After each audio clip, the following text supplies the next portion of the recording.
Hey everybody, today I'm going to go ahead and show you guys how to roughly set up the PlayStation 1 emulator Duckstation. To start, you're going to want to go ahead and go to duckstation.org, and that is for the direct download. And they are going to have it for Windows, Android, Mac OS, Linux, things like that. You're going to want to go ahead and click on Windows if that is the machine you are using, which I am.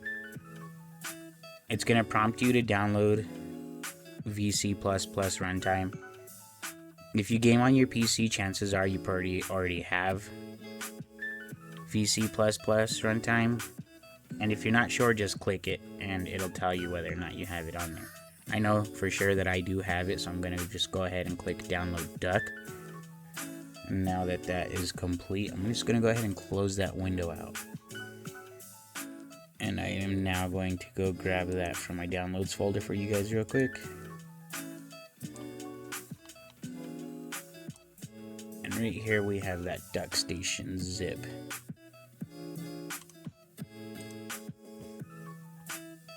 Some people do suggest to use 7-zip. I see nothing wrong with the zip extractor that's already on your computer. You just right click it, click extract all.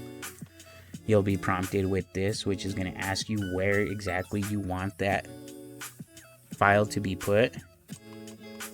I'm just going to have mine put right back here on the desktop. So I'm going to click extract.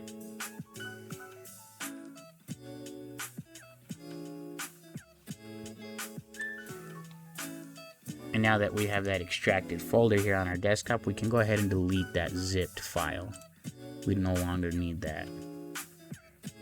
So alongside with the Duckstation emulator, you will also need to have a PlayStation 1 BIOS file. I cannot tell you where to get that file. I can tell you though, you just Google it and it'll pop up pretty easy. So you're going to go ahead and click on the folder. And you're going to go down to the Duckstation application right here. And just go ahead and double click that. Now you will be prompted with this Windows protected your PC. These files are safe. I do trust them. So you click see more and click run anyway.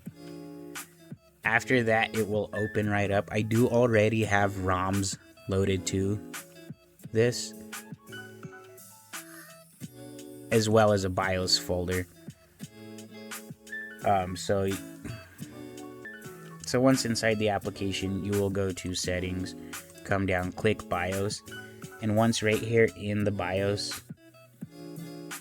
selection, it's on auto detect for if you're gonna play Japanese, United States, or European versions of any PS1 game.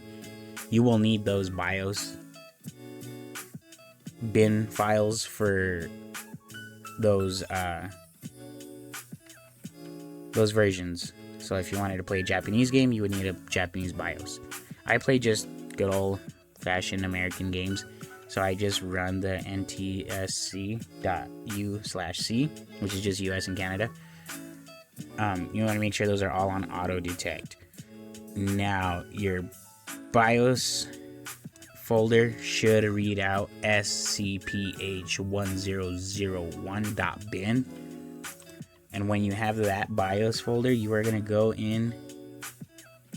You're going to go in here to your Duckstation directory right here, and you're just going to click make new folder. In that new folder, you're just going to go ahead and name that BIOS.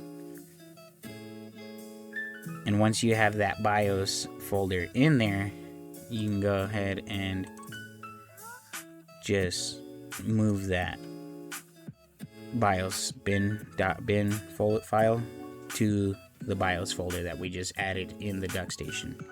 So now we can go ahead and close that, and we'll go back to settings, BIOS, and down right here it's going to ask you how you want Duckstation to locate that BIOS file for you.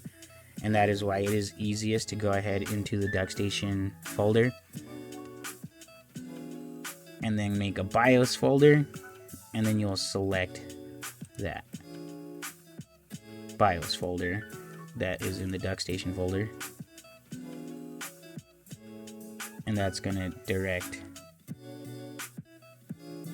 tell my Duckstation application that I do indeed have a BIOS folder or BIOS file inside of there. That alone will get the emulator up and running.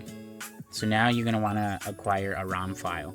I cannot tell you where to acquire ROM files. Again, Google will tell you where to get those ROM files. Just be cautious when downloading them. So you're going to go ahead and right click. All ROMs are always going to come in a zipped file. So you're going to want to extract all. Again, we are going to just do this to our desktop just to make things clean and simple. So we're going to click extract there. I'm going to let that extract.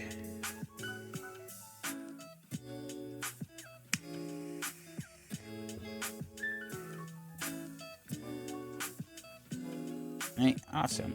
And now with that Resident Evil ROM extracted, we can go ahead and delete the zip file. We no longer need that. So what I suggest to people is to categorize by folder. So I have here a PlayStation folder. And I'm just going to click inside of this Resident Evil 3 folder. And I'm going to go ahead and take both the Q and bin file from it. I'm going to cut them, and I'm just going to paste those right into my PlayStation folder. So I can now go ahead and delete this Resident Evil folder.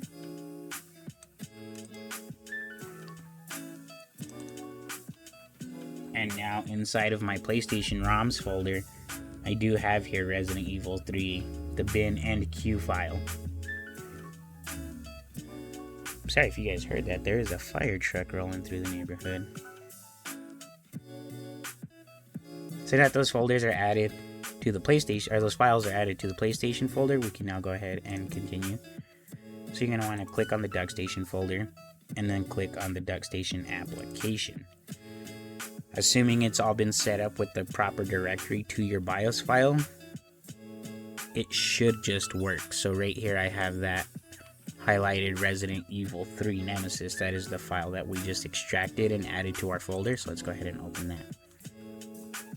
And then right here, you can just go ahead and click on root. And there's a full screen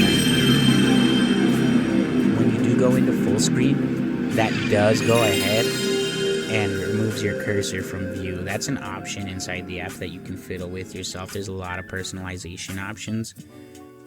You will have to map out your controller, which I think the option to map out a controller is awesome, because right now I am using a GameCube USB controller, which works out pretty good for me.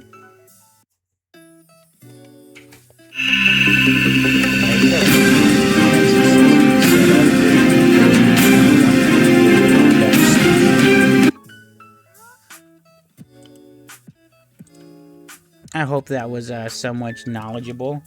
Let me know if you guys would like to see another one. I could do one for the X emulator, which is the Xbox original emulator, Dolphin, and PSXS2, and Project 64, which is a really fun one to check it out. So let me know if you guys would like to see more of these quick tutorials. I'd be more than happy to make more. This has been really fun. This has been my first one. Thank you guys for your time, and thank you for watching till the end.